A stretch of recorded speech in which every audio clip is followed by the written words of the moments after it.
This video is for informational and educational purposes only and does not constitute legal advice.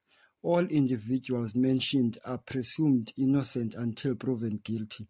The analysis reflects legal commentary based on publicly available information at the time of the publication.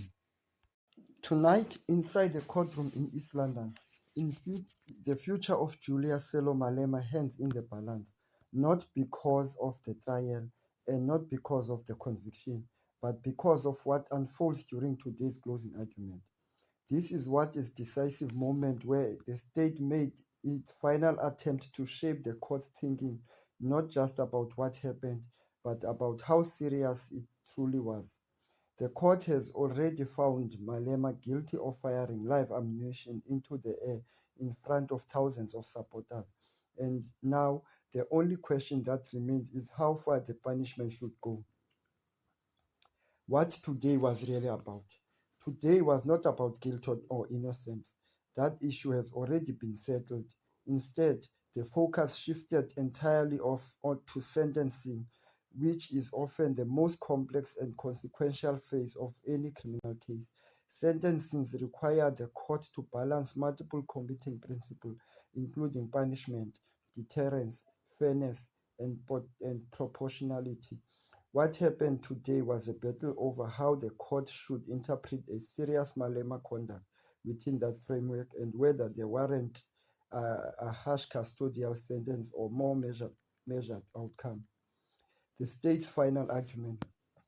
The prosecution entered the courtroom with a clear and aggressive strategy to push the court towards harshest possible sentence, but describing Malema action as barbaric and driven by deep malice. The state sought to elevate the conduct beyond recklessness and into a realm of intentional wrongdoing. This language was carefully chosen to influence the court's perception because the legal term established intent drastically increased the justification of several punishment. The state message was clear. This was not a mistake or lapse of judgment, but deliberate act to endanger lives and demand a strong response. The strength of the state case. The strength of the state argument lies in undeniable facts.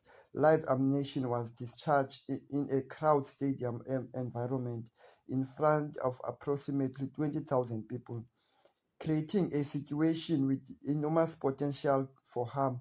Even though no injuries occurred, the prosecution successfully shifted the focus to the scale of risk involved. Court takes such risk seriously, especially when the large number of people are exposed and potential danger. Court's perception because the legal term established intent drastically increased the justification of several punishment. The state message was clear. This was not a mistake or lapse of judgment, but deliberate act to endanger lives and demand a strong response. The strength of the state case. The strength of the state argument lies in undeniable facts. Live ammunition was discharged in a crowd stadium environment in front of approximately 20,000 people, creating a situation with enormous potential for harm. Even though no injuries occurred, the prosecution successfully shifted the focus to the scale of risk involved. Court takes such risk seriously, especially when the large number of people are exposed and potential danger. This is particularly important given that no physical harm resulted for the incident. The defense strategy. The defense, while less dramatic in presentation, offers a strategic, sound, and legally ground argument. Rather than attempting to challenge the conviction, the defense focused on reducing the severity of the sentence. It approach to frame the conduct as reckless rather than intentional. They emphasize that while the act was unlawful, it does not justify the harshest possible punishment.